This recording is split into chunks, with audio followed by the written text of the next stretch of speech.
Bienvenue sur la chaîne de Vapoclop. Aujourd'hui, présentation de la box GX350 de chez Smoketek. La GX350 est une grosse box qui fonctionne avec 4 accus 18650 non fournis. À l'intérieur du kit, nous retrouvons bien entendu la box GX350, un cordon de rechargement pour pouvoir recharger ses accumulateurs en les laissant dans la box ou upgrader le firmware de la box. Nous vous conseillons fortement de recharger vos accumulateurs sur un chargeur dédié externe. Une carte d'authentification et de garantie du produit Smoketek, un message de précaution quant à l'utilisation de bons accumulateurs et enfin un manuel d'utilisation.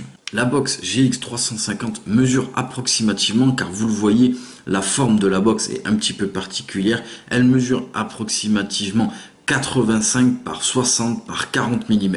Un poids de 230 grammes, une puissance maximale de 350 watts et elle est capable de faire du wattage et du contrôle de température en TI, NI et SS. En mode watt, elle accepte les résistances entre 0,1 et 3 ohms. En mode de contrôle de température, elle accepte les résistances entre 0,06 et 3 ohms. En ce qui concerne le contrôle de température, nous pourrons faire varier la température entre 100 et 315 degrés Celsius ou entre 200 et 600 degrés Fahrenheit. Au sommet de la box, nous avons ici une connexion type 510 avec un pin sur ressort et dans le fond, on le voit, un gros joint d'étanchéité. Nous avons ici un écran OLED et dessous un bouton plus et moins. Ici, sur le côté de la box, on le voit, il y a un petit morceau en plastique qui nous suffira comme ceci d'ouvrir et ce qui nous laisse apparaître la connexion micro USB afin de pouvoir recharger sa box ou éventuellement upgrader le firmware de la box. À l'arrière de la box, nous voyons ici un gros morceau de métal rouge. Tout simplement, ici, nous avons le bouton Fire. Sous la box, nous avons ici, pareil, une grosse partie métallique rouge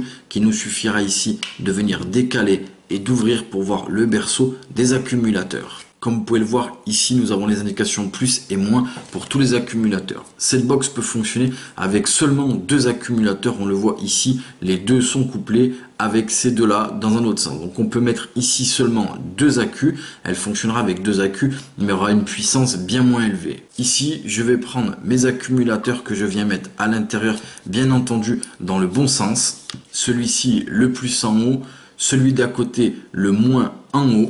Et je continue comme ça en suivant les indications. Je viens ensuite refermer ma box. Ici, ma box est éteinte. Pour pouvoir la démarrer, je clique 5 fois sur le bouton Fire et on le voit, ma box démarre. Ici, on le voit, je suis en mode watt. Nous avons ici les watts que nous demandons.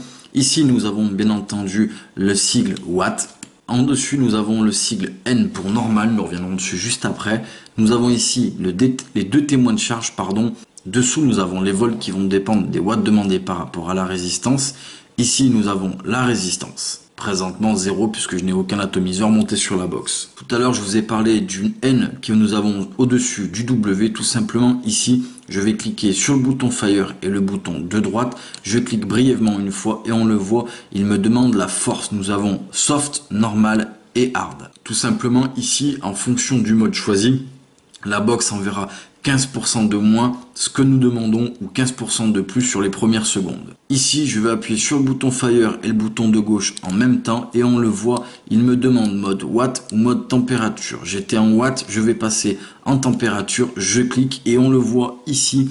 Je viens de changer, je suis en mode stainless steel et dessous nous avons les degrés Celsius. En termes d'affichage, nous avons exactement la même chose. Je vais pouvoir me servir ici des boutons plus et des boutons moins pour régler la température. Pour pouvoir passer des degrés Celsius au degré Fahrenheit, je vais à la limite haute ou basse des degrés, exemple Fahrenheit, et ça me basculera automatiquement sur les degrés Celsius si je continue.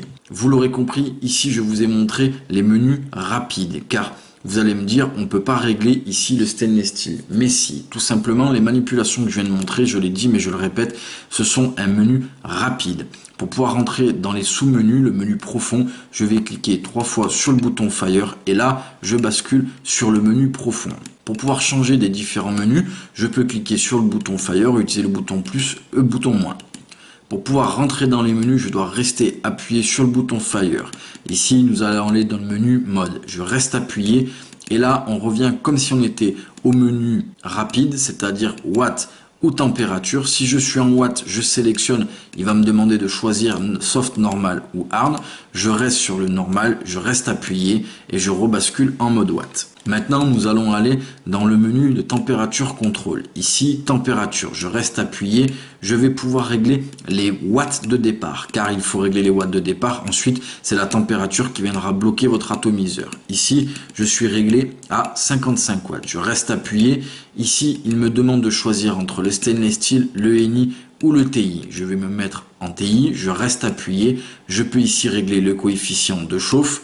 Et il me bascule, comme vous le voyez, en mode TI. Si j'utilise les menus rapides, automatiquement je serai bloqué sur le mode TI présélectionné. Si je veux changer la température de contrôle en mode stainless steel ou NI, je vais devoir retourner dans les sous-menus. Retournons dans les sous-menus. Après le mode, il y a le mode puff. Ici, je vais pouvoir régler tout simplement si je veux bloquer ma box avec un certain nombre de puffs. Je pourrais également regarder le nombre de puffs depuis le départ ou réinitialiser le tout. Après le menu puff, nous avons le menu setting. Ici, nous avons le mode style, donc je vais pouvoir basculer mon écran en mode furtif. Nous avons ensuite le menu contraste, donc là ça va dépendre par rapport à la luminosité de l'écran, je vais pouvoir la régler bien entendu.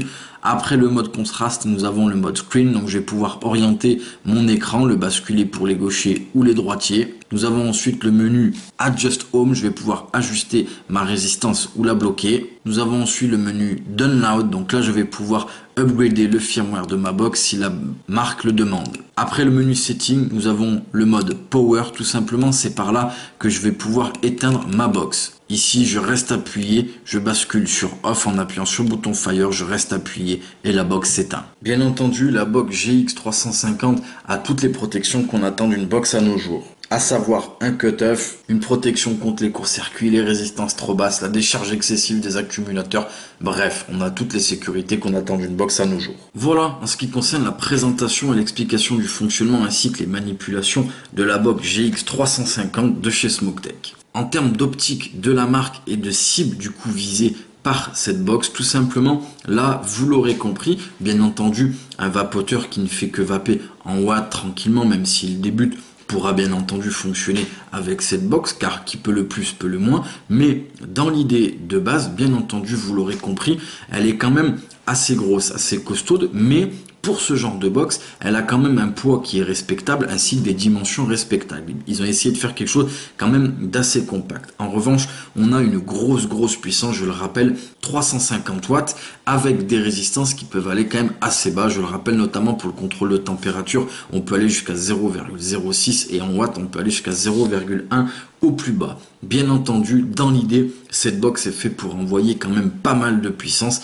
et en ayant quand même une belle autonomie avec 4 accus 18650. Nous pensons que c'est pour ça que Smoketek a sorti cette box, c'est-à-dire pour ceux qui ont besoin de puissance, qui va à des résistances assez basses et qui ont vraiment besoin de patates. Malgré tout ça, il y a quand même les menus qui sont très simples, je vous le rappelle, watts, contrôle de température avec 3 fils qui sont précalibrés. Donc on a quelque chose qui est quand même très ciblé. Et vous l'avez vu en ce qui concerne les manipulations, on a les menus rapides et les sous-menus, donc c'est vraiment très facile à prendre en main. Nous aimons bien entendu ici le switch type gâchette, c'est vraiment super agréable à utiliser. Nous trouvons pour cette box que les finitions sont plus que correctes et elle nous paraît très robuste. Voilà en ce qui concerne la box GX350 de chez Smoketek. Et nous vous remercions d'avoir regardé cette vidéo sur la chaîne de VapoClop.